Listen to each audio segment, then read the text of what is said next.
देखिए, अपनी समंदर की सरहदों की हिफाजत के साथ हिंदुस्तान पूरे हिंद महासागर में शांति का पैगाम लेकर आया है। रक्षा मंत्री राजनाथ सिंह ने मित्र देशों के साथ समुद्री सहयोग बढ़ाने के लिए IUS सागर को नए मिशन पर रवाना किया। ये मिशन बेहद खास है क्योंकि इस मिशन में भारत समेत कुल 10 देश शामिल हैं। भारत के युद्धपोत IUS सागर पर इन सभी देशों के नौसैनिक हिंद महासागर में ज्वाइंट सर्विलांस मिशन को अंजाम दे रहे हैं। देखिए क्या खास है इस मिशन में और ये मिशन मित्र देशों के साथ बेहतर संबंधों की मिसाल क्यों बन गया है।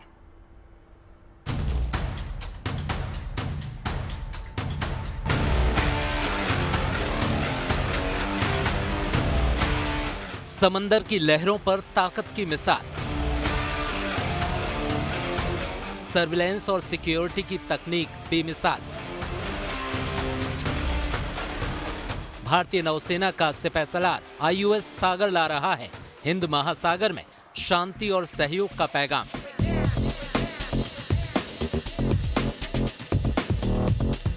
रक्षा मंत्री राजनाथ सिंह ने शनिवार को IUS सागर को हरी झंडी दिखाकर एक खास मिशन पर रवाना किया।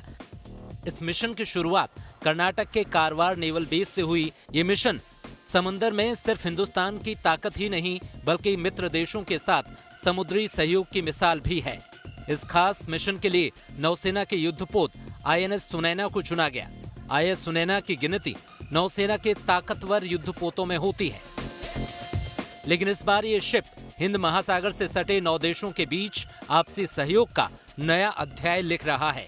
मिशन के लिए INS सुनैना को इंडियन ओशन शिप यानी IUS सागर का नाम दिया गया है। IUS सागर पर भारत समेत 10 देशों के कुल 44 नौसैनिक सवार हैं। इस मिशन में शामिल देशों में Kenya, Madagascar, Maldives, Mauritius, Mozambique, Seychelles, Sri Lanka, Comoros और तंजानिया शामिल हैं। इस मिशन के तहत IUS सागर 1 महीने से ज्यादा वक्त तक हिंद महासागर के अलग अलग इलाकों में ज्वाइंट सर्विलांस मिशन को अंजाम देगा। इस मिशन के तहत ये शिप तंजानिया, मोजाम्बिक, मॉरिशस और सेशल्स के एग्जीक्यूटिव इकोनॉमिक जोन से गुजरेगा। इसके साथ IUS सागर दार ए सलाम, नकाला, पुइलोड, पोर्ट लुई और पोर्ट विक्टोरिया से भी गुजरेगा। IUS सागर को मिशन पर रवाना करने के साथ साथ रक्षा मंत्री ने कारवार नेवल बेस पर 2000 करोड़ के ऑपरेशनल और लॉजिस्टिक सुविधाओं का भी उद्घाटन किया। ये सुविधाएं प्रोजेक्ट सी बर्ड के तहत नौसैनिक अड्डे पर बनाई गई हैं। इस मिशन के दौरान समुद्री इलाकों के सर्विलांस के साथ साथ मिशन में शामिल नौसैनिक ज्वाइंट ऑपरेशन का अभ्यास भी करेंगे। इसके तहत नौसैनिकों को आपात स्थिति में आग बुझाने का प्रशिक्षण दिया जाएगा। शिप कंट्रोल के साथ सिक्योरिटी का अभ्यास भी किया जाएगा। इंजन ऑपरेशन के साथ सर्च और सीजर ऑपरेशन की ट्रेनिंग भी दी जाएगी। पूरी दुनिया में हिंदुस्तान की छवि एक शांति प्रिय देश की है। शांति का यही संदेश अब भारत अपने युद्धपोत IUS सागर के जरिए दे रहा है। बदलते दौर में समंदर में दुश्मन से मिलने वाली चुनौतियां भी बढ़ी हैं। समंदर में 2 मुल्कों के बीच तनातनी का असर सुरक्षा के साथ साथ व्यापार पर भी पड़ता है। IUS सागर के जरिए हिंदुस्तान की कोशिश है कि हिंद महासागर से जुड़े देशों के बीच तालमेल और बेहतर बने।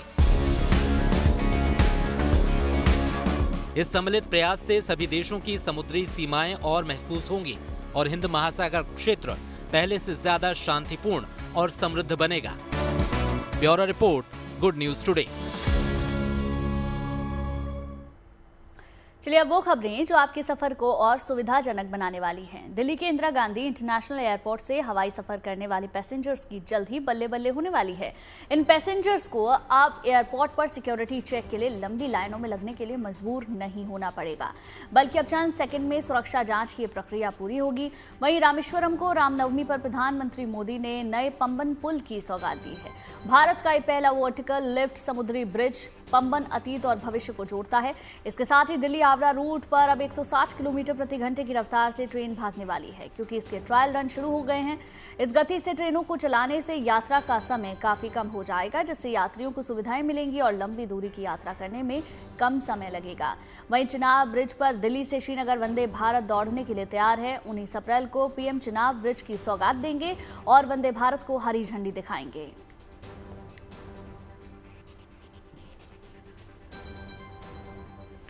देखिए, दिल्ली एयरपोर्ट पर अब चेकिंग की चिक खत्म हो गई है। दरअसल दिल्ली में एयरपोर्ट पर अब मुसाफिरों को सिक्योरिटी क्लियरेंस के लिए लंबी लाइनों में लगने से छुटकारा मिल जाएगा, क्योंकि एयरपोर्ट पर अब फटाफट सुरक्षा जांच की सुविधा शुरू होने वाली है।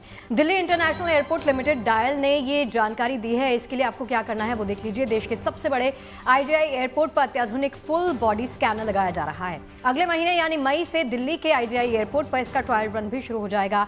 ट्रायल करीब 3 से 4 महीने तक चलेगा। ट्रायल के लिए IGI एयरपोर्ट के टर्मिनल 1 और टर्मिनल 3 पर 4 फुल बॉडी स्कैनर लगाए जाएंगे। फुल बॉडी स्कैनर तेज और असरदार तरीके से सुरक्षा जांच को अंजाम देगा। इससे यात्रियों की जांच प्रक्रिया सुगम हो जाएगी और समय की बचत भी होगी।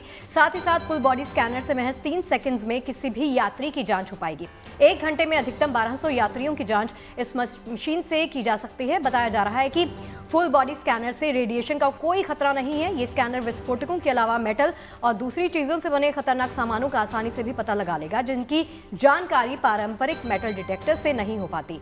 फुल बॉडी स्कैनर किसी भी यात्री की इमेज या तस्वीर रिकॉर्ड नहीं करेगा या उसमें स्टोर नहीं करेगा। 2023 में हैदराबाद, मुंबई, बेंगलुरु एयरपोर्ट पर फुल बॉडी स्कैनर्स की टेस्टिंग की गई थी।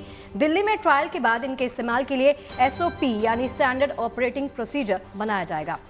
भारत में इनका इस्तेमाल शुरू होगा तो लोगों को सुरक्षा जांच के लिए घंटों इंतजार से भी छुटकारा मिल जाएगा।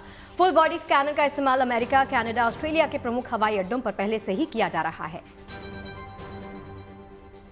और चलिए अब बात रफ्तार की सौगात की। Delhi Howrah grand cart section पर दीनदयाल उपाध्याय स्टेशन से धनबाद रेलवे स्टेशन तक 404 किलोमीटर की यात्रा महज 4 घंटे में पूरी होगी।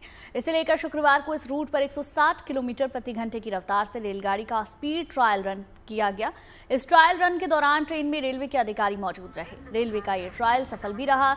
इस गति से ट्रेनों को चलाने की यात्रा का समय काफी कम हो जाएगा, जिससे यात्रियों को सुविधाएं मिलेंगी और लंबी दूरी की यात्रा करने में भी कम समय लगेगा। इस रूट पर VVIP ट्रेन जैसे दुरंतो, राजधानी, वंदे भारत और मेल एक्सप्रेस ट्रेनें 130 किलोमीटर प्रति घंटे की गति से चल रही हैं और ये सुधार इन्हें और भी तेज और सुरक्षित बनाने में मदद करेगा।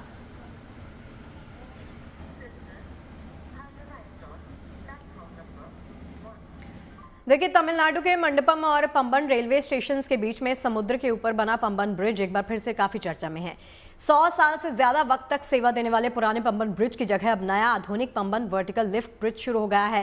प्रधानमंत्री नरेंद्र मोदी ने इसका उद्घाटन करके दक्षिण भारत की एक ऐतिहासिक और धार्मिक यात्रा को पहले से कहीं अधिक आसान कैसे बना दिया है, इन ग्राफिक्स के जरिए आपको समझाते हैं। बिल्कुल, पंबन समुद्र पुल भारत का सबसे पहला वर्टिकल सी लिफ्ट ब्रिज है, जिसकी लंबाई करीब 2 किलोमीटर से थोड़ा ज्यादा है और इसमें 99 स्पैन है।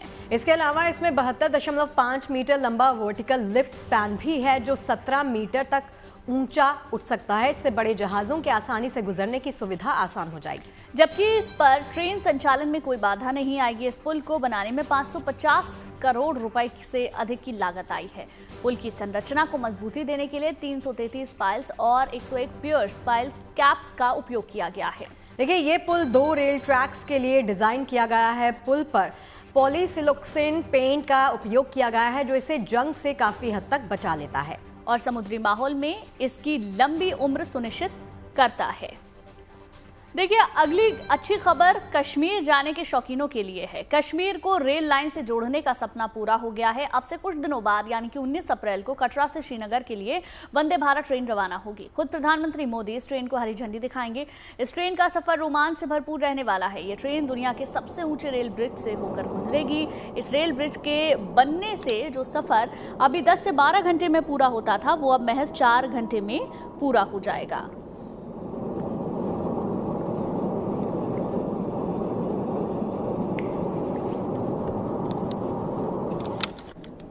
और चलिए अब बात मौसम की कर लेते हैं। देखिए, गर्मी ने तो दस्तक दे दी है, सभी जानते हैं। खास तौर से दिल्ली और आसपास के इलाकों में आज से पारा 40 डिग्री के पार जा सकता है। इसीलिए खास सावधानी हम सबको बरतनी होगी। देश के और भी कई इलाकों में मौसम का रुख क्या है, इसके बारे में भी बताएंगे और ये भी जानकारी देंगे कि कहाँ गर्मी तेज पड़ने वाली है तो कहाँ इससे राहत मिलेगी। देखिए हमारी खास रिपोर्ट।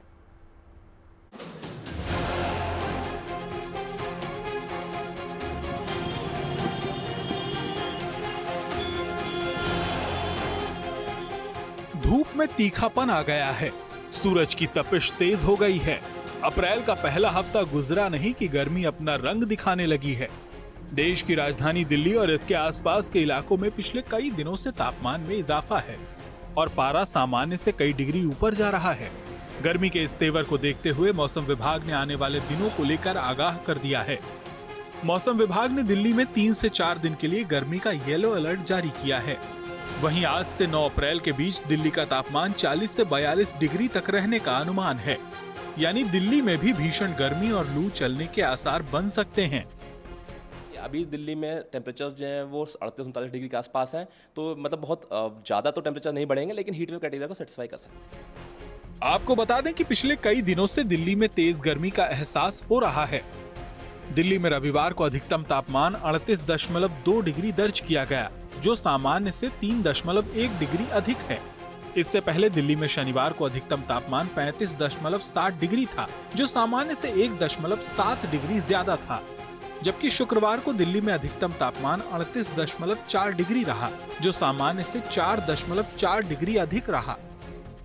मौसम विभाग ने अनुमान जताया है कि आने वाले दिनों में दिल्ली समेत उत्तर और पश्चिमी भारत में भीषण गर्मी का सामना करना पड़ सकता है। गुजरात समेत कई राज्यों में हीट वेव यानी लू चलने की आशंका है, जिसको लेकर अलर्ट भी जारी किया गया है। तो जो हमारा गुजरात और सौराष्ट्र कच्छ का क्षेत्र है, वहाँ पर टेम्परेचर्स में ऑलरेडी हीट वेव रिपोर्ट हो रहा है। सौराष्ट्र और कच्छ में रिपोर्टिंग चल रही है और अगले 5 दिनों के दौरान 7 दिनों के दौरान भी हीट वेव कंडीशंस कंटिन्यू रहने की संभावना है। सौराष्ट्र और कच्छ में सीवियर हीट वेव भी हो सकती है। तो ये नॉर्थ वेस्ट इंडिया जो हमारा है, उसमें राजस्थान एक बहुत बड़ा भाग है, जो कि ज़्यादातर हीट वेव हम देखते हैं कि वहाँ पर टेम्परेचर ज़्यादा रहते हैं। तो राजस्थान के लिए अगले 1 सप्ताह के दौरान हीट वेव कंडीशंस रहेंगी और इसके साथ साथ जो उससे लगा हुआ पंजाब और हरियाणा का क्षेत्र है, वहाँ पर भी हीट वेव कंडीशंस होने की संभावना है। दिल्ली में अगर बात करें तो टेम्परेचर्स जो है वो अब नॉर्मल है, 3 डिग्री के ऊपर चल रहे हैं। बता दें कि रविवार को राजस्थान में बाड़मेर सबसे गर्म इलाका रहा। बाड़मेर में रविवार को अधिकतम तापमान 45.6 डिग्री दर्ज किया गया। वहीं मध्य प्रदेश के रतलाम में रविवार को पारा 42.6 डिग्री तक पहुंच गया। मौसम के जानकारों की माने तो उत्तर प्रदेश में भी अप्रैल से जून के बीच तेज गर्मी पड़ने वाली है और तापमान सामान्य से ऊपर ही रह सकता है। खास तौर बुंदेलखंड इलाके में भीषण गर्मी का सामना करना पड़ सकता है। वहीं कानपुर, वाराणसी, प्रयागराज और गोरखपुर में तो पिछले कई दिनों से पारा 40 डिग्री के ही पार जा रहा है। हालांकि एक नए वेस्टर्न डिस्टर्बेंस के चलते पहाड़ी इलाकों में मौसम का अलग ही रुख देखने को मिल सकता है। वेस्टर्न डिस्टर्बेंस बात करें तो 8 और 8 तारीख से जो है वो पश्चिमी हिमालय क्षेत्र को प्रभावित कर सकता है वेस्टर्न डिस्टर्बेंस। इसके सापेक्ष में हम बात करें तो जो जम्मू कश्मीर और जो हिमालयी क्षेत्र है, वहाँ पर 8-9-10 तारीख को जो है थंडरस्टॉर्म गस्टी विंड के साथ में बारिश दिखी जा सकती है। एक नए वेस्टर्न डिस्टर्बेंस के चलते देश के पूर्वी भागों में भी आंधी पानी के आसार हैं, लिहाजा गर्मी से राहत रहेगी। उधर दक्षिण भारत में तो कई दिनों से झमाझम बारिश हो ही रही है, जिसका उत्तर और पश्चिमी भारत को बेसब्री से इंतजार रहेगा। Bureau report, good news today. Shirdi में बड़ी संख्या में श्रद्धालुओं ने बाबा के दर्शन पूजन किए। इस दौरान द्वारका माई में दशकों पुरानी गेहूं की बोरी रखने की भी परंपरा निभाई गई और भक्त भी इस अनूठी परंपरा के गवाह बने। इस पावन अवसर पर पूरे मंदिर में जय श्री राम और साईं बाबा के जयकारों की गूंज सुनाई दी। देखिए खास रिपोर्ट।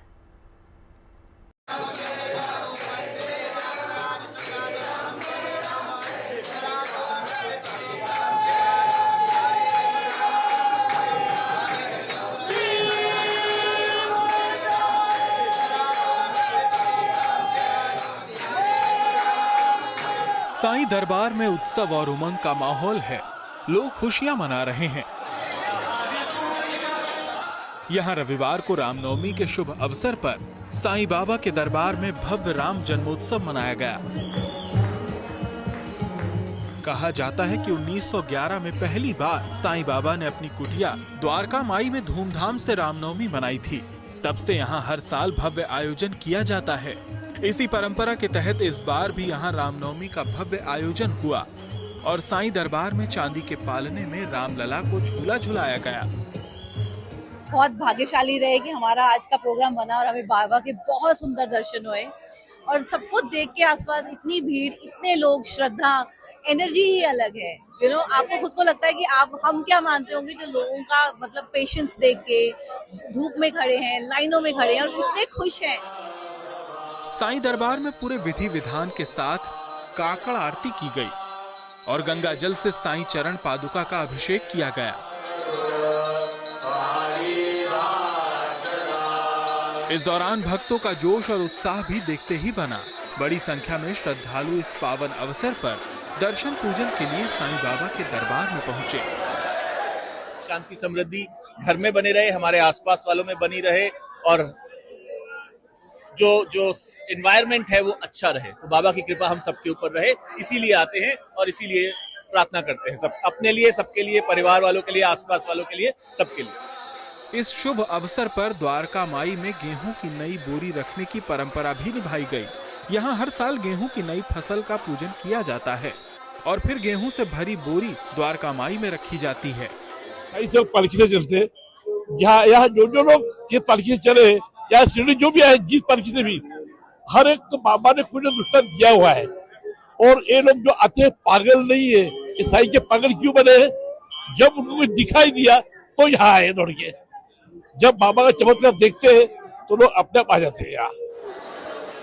साईं बाबा के दरबार में भक्तों की अटूट आस्था है। माना जाता है कि साईं बाबा भक्तों की सभी मुरादें पूरी करते हैं और सुख समृद्धि का वरदान देकर सभी भक्तों का कल्याण करते हैं। शिरडी से नितिन मिरांडे के साथ bureau report, good news today. चलिए अब आपको दिखाते हैं रामनवमी के रंग। अयोध्या में रामनवमी काफी धूमधाम से मनाई गई। इस दौरान सबसे खास रहा सरयू तट पर हुआ दीपोत्सव। पहली बार रामनवमी के अवसर पर वहां दीपोत्सव का शानदार रिकॉर्ड बना, तो साथ ही साथ लोगों में रामोत्सव का खास उल्लास भी देखा गया। देखिए हमारी खास रिपोर्ट।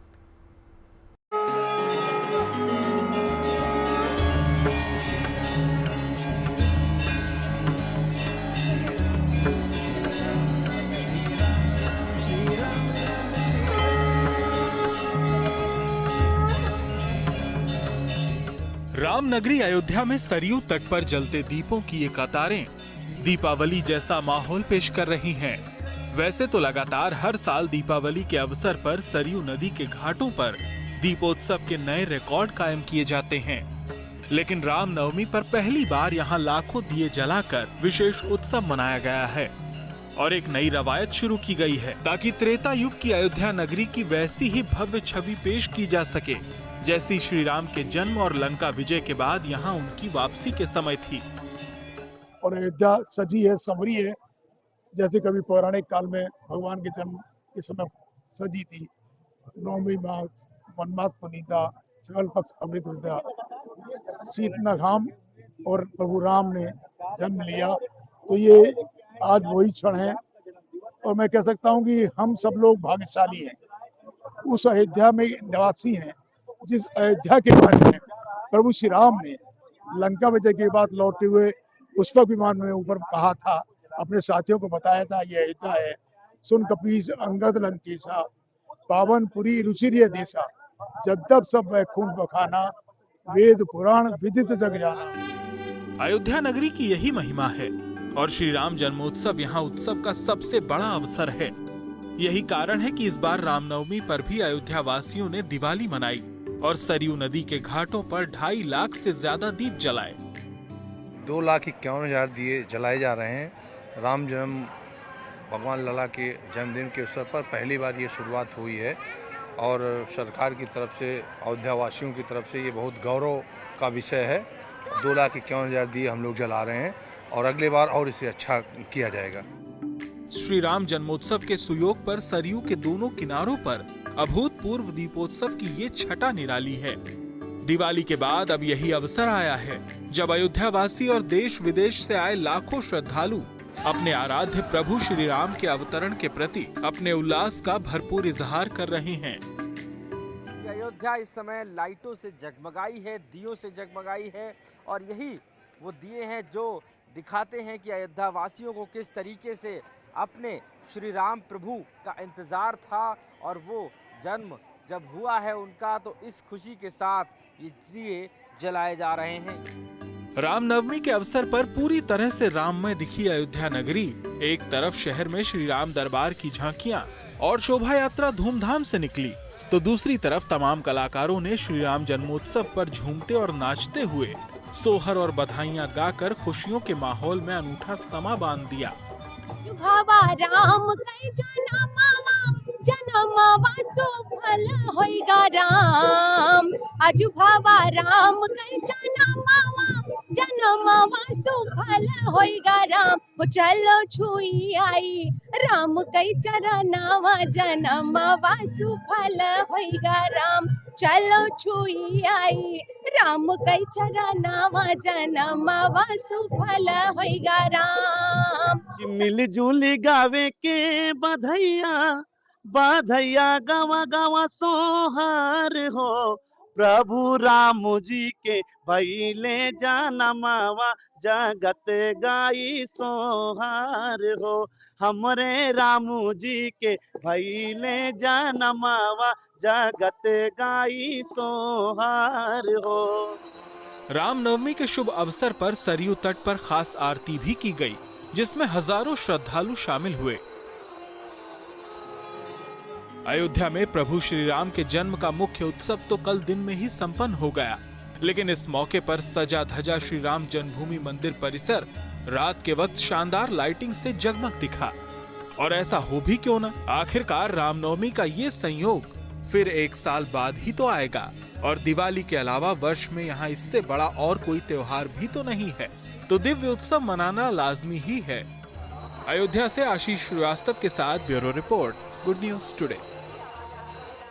एक्टर मनोज बाजपेयी बिहार में अपने गांव बेलवा पहुंचे, जहां उन्होंने न केवल गांव वालों के साथ मिलकर अपने बचपन के दिनों को याद किया, बल्कि बारिश के महीने में पहाड़ी नदियों के कटान से ग्रामीणों को किस तरह परेशानी होती है, ग्राउंड जीरो पर जाकर इसका जायजा भी लिया और सरकार से समाधान की अपील की। देखिए रिपोर्ट।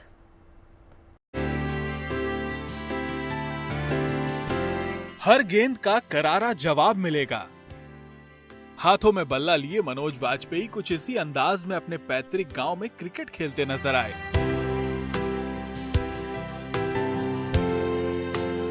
बॉलीवुड के मशहूर एक्टर मनोज बाजपेयी बिहार के पश्चिम चंपारण जिले में अपने पुश्तैनी गांव बेलवा पहुंचे तो लोगों से घुले मिले। उनके कदम गांव की सड़कों की ओर भी बढ़े और खेत खलिहानों में भी घूमते नजर आए। वहीं उनकी जुबान पर थी गांव से जुड़ी समस्याएं और बरसात में दिशा बदलने वाली पहाड़ी नदियों की बाढ़ और उससे जुड़े नुकसान की फिक्र उनके चेहरे पर साफ नजर आ रही थी।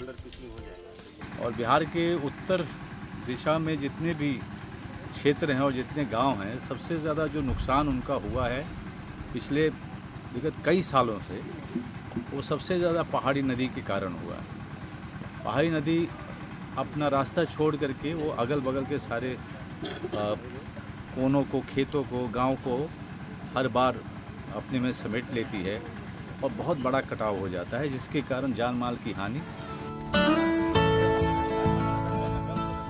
गांव में कड़ी धूप में घूमते और पसीना बहाते अभिनेता मनोज बाजपेयी मानते हैं कि उनका नाता उनकी मिट्टी से गहराई से जुड़ा है। यही वजह है कि वो पूरे 5 दिन के लिए गांव पहुंचे और अब सरकार से यहां की समस्याओं के लिए समाधान की अपील कर रहे हैं।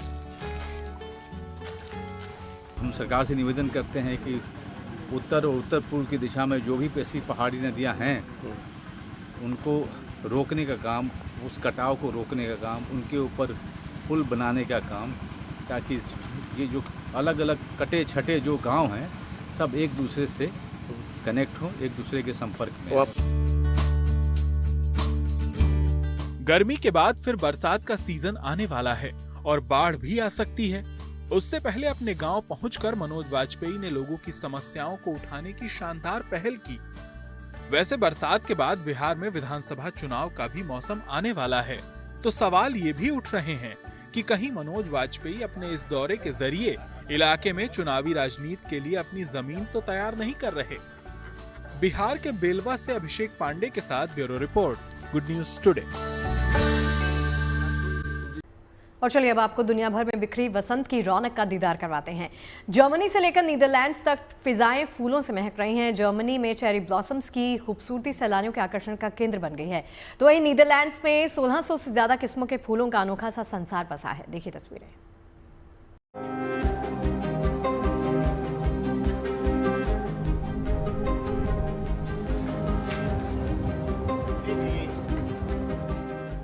दुनिया भर में वसंत का रंग कुछ इस कदर चढ़ा है। शहर शहर फूलों से गुलजार नजर आ रहे हैं। गुलाबी फूलों से लहलहा रहा ये जर्मनी का शहर बॉन है। सड़कों पर लोगों की चहलकदमी के बीच फिजाओं में मौसम का ऐसा रंग चढ़ा है जिसकी खूबसूरती का बखान ये तस्वीरें कर रही हैं। बॉन्ड स्ट्रीट पर चेरी ब्लॉसम का दीदार करना सैलानियों की पहली पसंद होती है। ये एक पूरी सड़क है जिसके दोनों तरफ चेरी के पेड़ लगे हुए हैं। खास बात यह है कि ये सड़क जर्मनी और दुनिया भर में सबसे ज्यादा चेरी ब्लॉसम के लिए प्रसिद्ध है। गुलाबी संसार का हर सैलानी दीवाना नजर आ रहा है। यही वजह है कि इस मंजर को हर कोई अपने कैमरे में कैद करता दिखाई दे रहा है। आपने जर्मनी का नजारा देखा, लेकिन वसंत का जादू नीदरलैंड्स में भी जमकर लोगों को अपनी ओर आकर्षित कर रहा है। जरा एम्स्टर्डम की तस्वीरें देखिए। लाखों ट्यूलिप, डेफोडिल, हाइसिंथ और कई अन्य फूलों की प्रदर्शनी में लाखों सैलानी पहुंचे हैं। एम्स्टर्डम से सिर्फ 30 किलोमीटर दक्षिण में स्थित ये 250 हेक्टेयर का गार्डन है, जहां हर साल 1600 से ज्यादा किस्मों के 7 मिलियन फूल उगाए जाते हैं। बड़ी संख्या में पर्यटक भी इसके दीदार के लिए खींचे चले आते हैं। 20 मार्च से खुला ये गार्डन 11 मई तक सैलानियों का इसी तरह दिल खोलकर स्वागत करेगा। Bureau report, good news today. और अब एक खबर कैंसर के खिलाफ अनोखी मुहिम की। पुर्तगाल में चल रही ये मुहिम भारत समेत तमाम देशों के लिए प्रेरणादायक हो सकती है। ब्रेस्ट कैंसर के खिलाफ जागरूकता फैलाने के लिए पुर्तगाल में मैराथन दौड़ का आयोजन किया गया। इसकी आयोजक संस्था पीड़ित महिलाओं का मुफ्त इलाज करवाती है।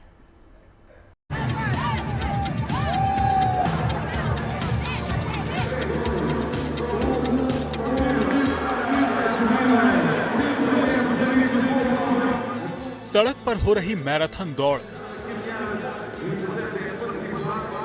जिसमें शामिल हैं महिलाएं और लड़कियां, हर उम्र की महिलाएं, बुजुर्ग भी, युवा भी। सारी महिलाएं सड़क पर दौड़ ही नहीं रही हैं, बल्कि बहुत सी महिलाएं तो इस आयोजन में शरीक होने के मकसद से केवल पैदल ही चल रही हैं।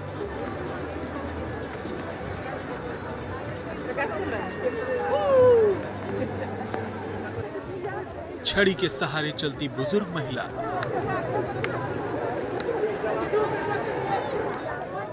तो प्रेम में नन्हे बच्चे को लेकर चलती महिला। पुर्तगाल के लिस्बन में ये मैराथन खास मकसद से हो रही है और ये मकसद ब्रेस्ट कैंसर के खिलाफ जागरूकता फैलाना है। मेरे परिवार में एक महिला की जान ब्रेस्ट कैंसर के चलते गई, इसीलिए मैं इस मुहिम में शामिल हूँ। हम इसमें शामिल हो रहे हैं ताकि इस बीमारी से सबको बचाया जा सके। पुर्तगाल में हर साल ब्रेस्ट कैंसर के लगभग 9000 मामले पाए जाते हैं और 2000 से ज्यादा महिलाएं इस बीमारी के कारण जान गंवा देती हैं। यही वजह है कि अब महिलाओं ने खुद इस बीमारी से बचाव के लिए कदम आगे बढ़ा दिया है। ब्रेस्ट कैंसर से पीड़ित महिलाओं की मदद के लिए संगठन बनाया गया है जो उन्हें मुफ्त इलाज मुहैया करवाता है। ब्रेस्ट कैंसर से बीमार कोई भी महिला हमारे पास आती है तो हम उसके इलाज की व्यवस्था करते हैं और सभी जरूरी सुविधाएं मुहैया करवाते हैं जब तक कि वह व्यवस्था न हो जाए। इसीलिए इस मैराथन का मकसद इस मुहिम के लिए फंड जुटाना भी है। बारिश के बावजूद हजारों महिलाओं ने ब्रेस्ट कैंसर के खिलाफ इस मैराथन में हिस्सा लिया। वहीं बहुत से मर्द भी इस मुहिम में महिलाओं के कदम से कदम मिलाते नजर आए। पुर्तगाल में ब्रेस्ट कैंसर के खिलाफ ये मुहिम दूसरे देशों के लिए भी मिसाल है। Bureau report, good news today. हमारा देश जितना विशाल है, यहाँ की संस्कृति और परंपरा उतनी ही विराट है। पूरब से लेकर पश्चिम और उत्तर से लेकर दक्षिण तक तमाम उत्सव के रंग नजर आते हैं। अरुणाचल प्रदेश में गालो समुदाय के लोगों ने भव्य मोपिन उत्सव मनाया, जिसमें संस्कृति और परंपरा से जुड़ी अद्भुत तस्वीरें नजर आई। देखिए रिपोर्ट।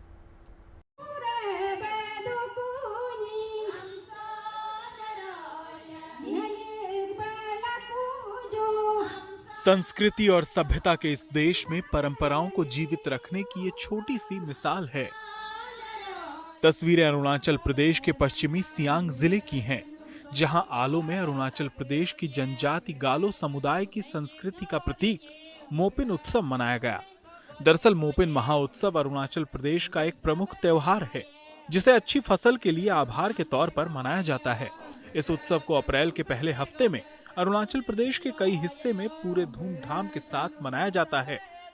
आपका मीडियम से मैं कहना चाहूँगा बच्चा लोग को, ये मोपिन है, ये फेस्टिवल है, अपना कल्चर मेंटेन करने के लिए हम लोग को बहुत जरूरी है इन फ्यूचर।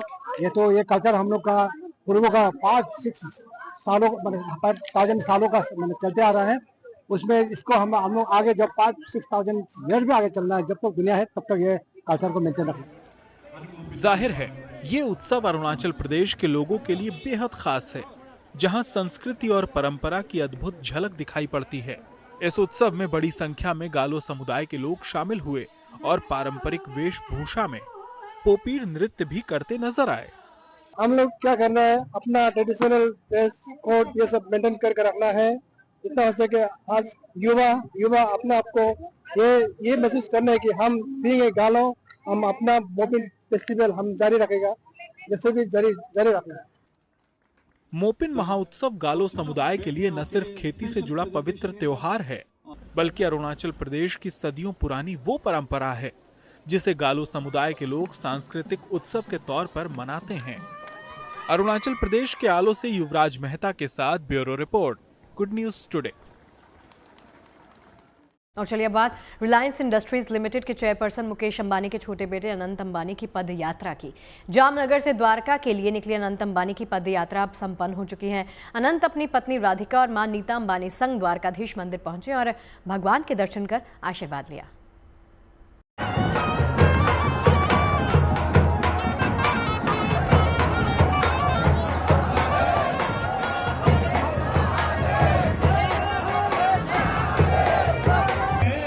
ढोल नगाड़े झांझ बजीरे के साथ हनुमान चालीसा का पाठ, हाथी घोड़े पाल की जय कन्हैया लाल की जयकारे, भरपूर उत्साह और उमंग के साथ जो कारवां 9 दिन पहले जामनगर से निकला था, कुछ इस तरह द्वारकाधीश भगवान के दर्शन के लिए पहुंचा। रिलायंस इंडस्ट्रीज लिमिटेड के चेयरपर्सन मुकेश अंबानी के बेटे अनंत अंबानी की 9 दिन की तपस्या आखिरकार पूरी हो गई और 170 किलोमीटर की उनकी पद यात्रा का अंत भी हो गया। अनंत अंबानी सुबह 6:30 बजे द्वारकाधीश मंदिर पहुंचे और द्वारकाधीश मंदिर भगवान श्री कृष्ण के दर्शन कर भगवान के प्रति आभार व्यक्त किया और देश भर के लोगों को भी धन्यवाद किया। आप सबको जय द्वारकाधीश और रामनवमी की बहुत बहुत शुभकामनाएं। आज 10वां दिन है और हमारा पद यात्रा का अंत है। आप सबको श्री द्वारकाधीश आशीर्वाद दे और मेरा दर्शन हो चुका है और पद यात्रा का समर्पण हो चुका है। सबको जय द्वारकाधीश और आप सबका बहुत बहुत धन्यवाद। पिछले 9 दिन यानी 29 मार्च से अनंत अंबानी अपने घर जामनगर से रोज सुबह 4 बजे से सुबह 7:30 बजे तक पैदल द्वारकाधीश मंदिर की तरफ पदयात्रा करते थे। अंतिम दिन अनंत को पिछली मकाम से 4 किलोमीटर की दूरी तय करनी थी, लेकिन इस मौके पर उनका साथ निभाने के लिए उनकी धर्मपत्नी राधिका मर्चेंट और मां नीता अंबानी भी पहुंचे। उन्होंने अनंत के साथ कदम से कदम मिलाकर पदयात्रा में शिरकत की और द्वारकाधीश मंदिर में भगवान के दर्शन भी किए। आज अनंत का 30th बर्थडे है और अनंत की इच्छा थी कि शादी के बाद वो इधर चल के आएंगे हमारे घर से, जामनगर से, और बहुत साल से ये इच्छा थी पर कोई साल नहीं हो पाया, कोई साल, और ये साल उन्होंने अपना मन लगा के ये कर दिखाया मुझे और मुझे बहुत गर्व है इन पे कि आज हम इनका बर्थडे श्री द्वारकाधीश के साथ सेलिब्रेट कर रहे हैं। Thank you everybody. और जो भी घर से उनको ये दुआ देते रहे कि उनका पदयात्रा सफल हो, उनको भी हमारी तरफ से थैंक यू वेरी मच कि आपकी उम्मीद हमारे साथ रही। Thank you. मन में भगवान के प्रति आस्था, जुबां पर भगवान का जयकारा और द्वारकाधीश के दर्शन की आस लिए अनंत अंबानी अपनी मां और पत्नी के साथ आगे बढ़ते गए।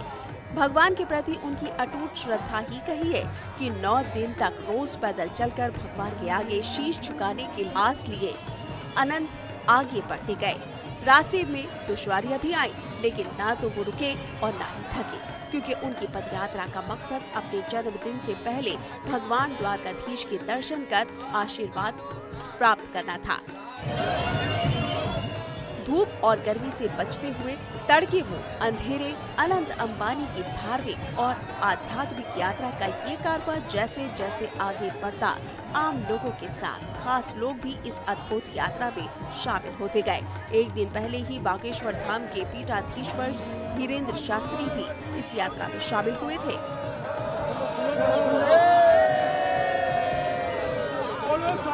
हनुमान जी महाराज अनंत अंबानी की इस पदयात्रा के दौरान कई पड़ाव आए। कहीं आम लोगों ने बीच रास्ते में उनका स्वागत किया तो कहीं स्थानीय लोगों ने उन्हें कई उपहार भेंट किए। कहीं महिलाओं ने तिलक लगाकर स्वागत किया तो कभी पशुओं के प्रति अनंत का प्रेम भी झलका। यात्रा के 5वें दिन उन्होंने एक गाड़ी पर लदी ढेर सारी मुर्गियों की जान बचाई, जिन्हें बिक्री के लिए ले जाया जा रहा था। जहां भी रास्ते में गाय दिखी तो उसकी सेवा भी अनंत ने मन लगा कर की। अनंत अंबानी की ये पदयात्रा 6 अप्रैल यानी रामनवमी के दिन द्वारकाधीश मंदिर में संपन्न हुई और अब माना जा रहा है कि 10 अप्रैल को अनंत अंबानी का जन्मदिन है, जो वो द्वारका में ही मनाने वाले हैं। Bureau report, good news today.